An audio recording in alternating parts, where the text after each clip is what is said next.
Welcome to our DOT manager training. This is the introduction.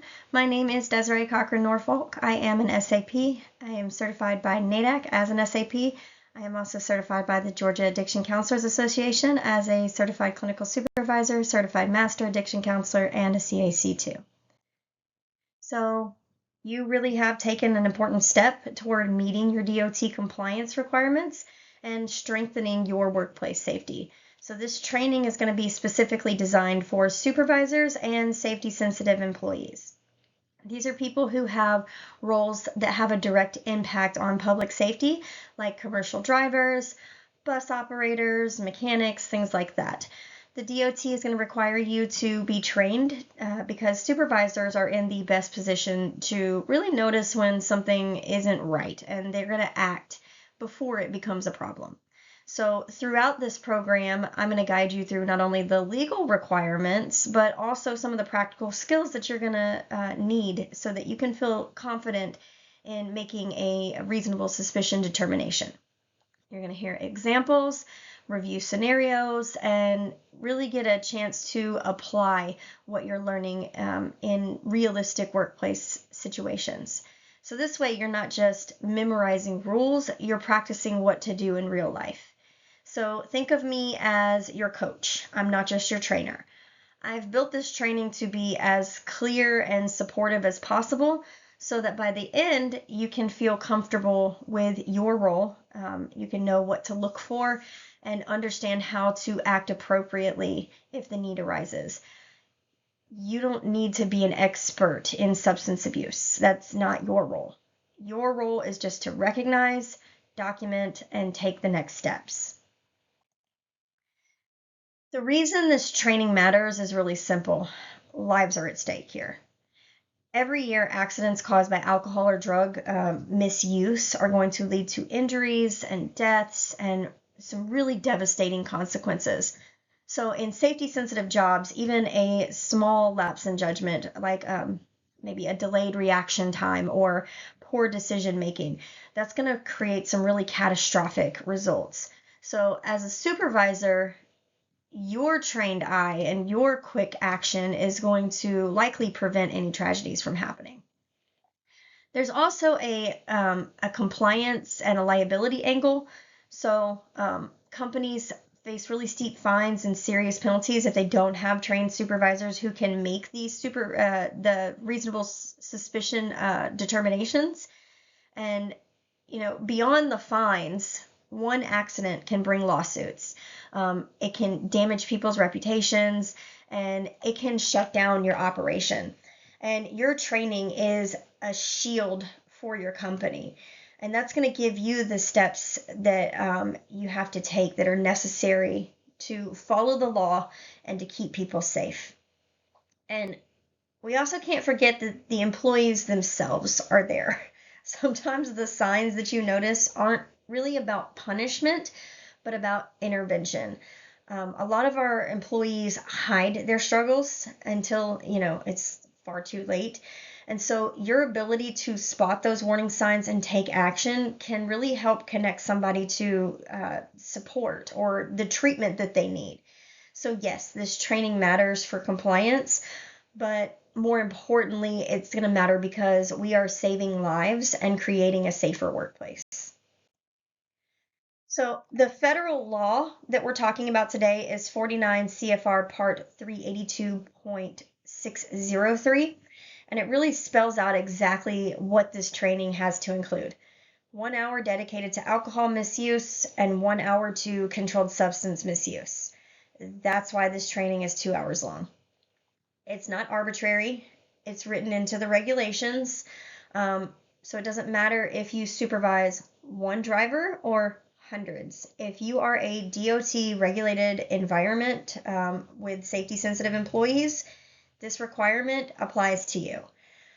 The law also makes it really clear why this training must prepare or what it's going to prepare you to do. We need to recognize the signs of possible misuse, and then we need to take appropriate action. It doesn't say you have to diagnose anybody or treat substance use disorders. That's for the medical professionals. That's for the counselors. What you do need to be able to do is to notice when something's off. Document it very clearly and initiate the process for testing or for further evaluation.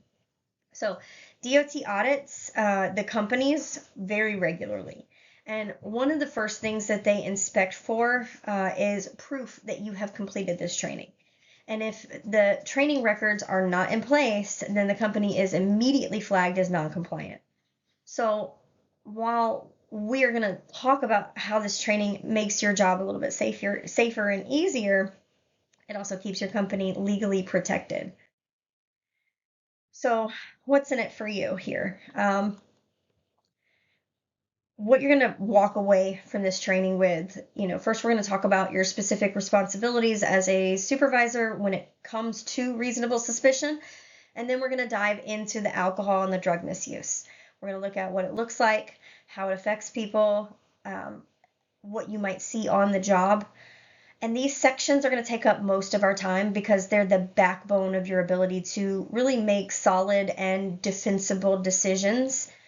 And then we're going to look at the mechanics of it, how to properly document what your observations were, what words to use, and what words to avoid.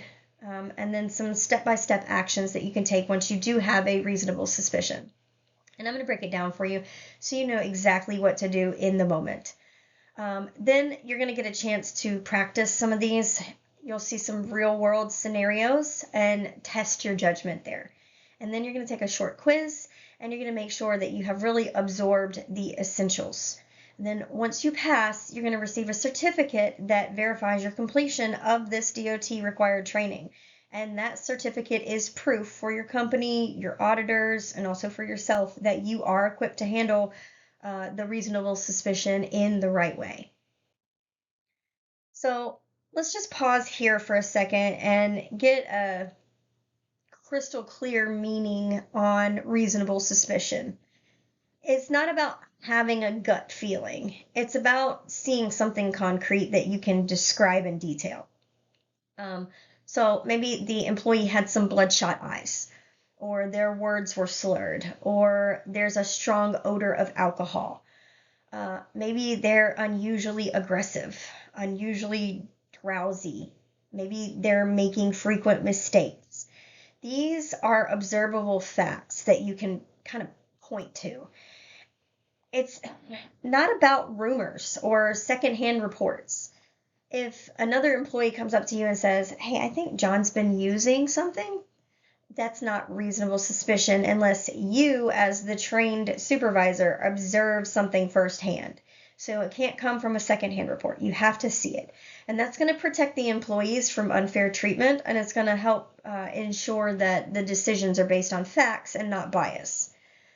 And then lastly, reasonable suspicion is going to require documentation.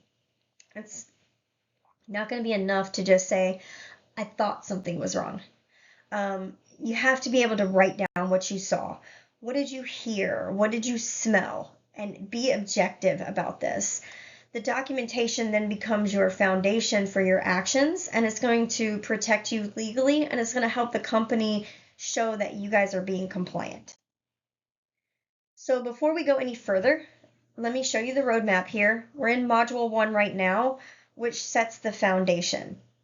In Module 2, we're going to focus on your role as a supervisor, and then Modules 3 and 4 are going to cover the alcohol and the drug misuse in depth, and each one is going to last for about an hour, and then, these are the heart of the training because they're preparing you to recognize what those signs are. And then Module 5 is all about the process. How do you document what you've seen? What are the exact steps that you need to take when you do decide to act?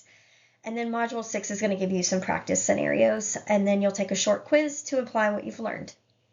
And then Module 7 is going to wrap everything up and give you a certificate of completion. And so this structure kind of ensures that we cover both the knowledge and what are the practical skills that you need. And when we pace it this way, you're going to have a little bit of time to absorb the information and reflect on those real-world scenarios. And it's going to leave you with a little bit of confidence in your ability to carry out your responsibilities.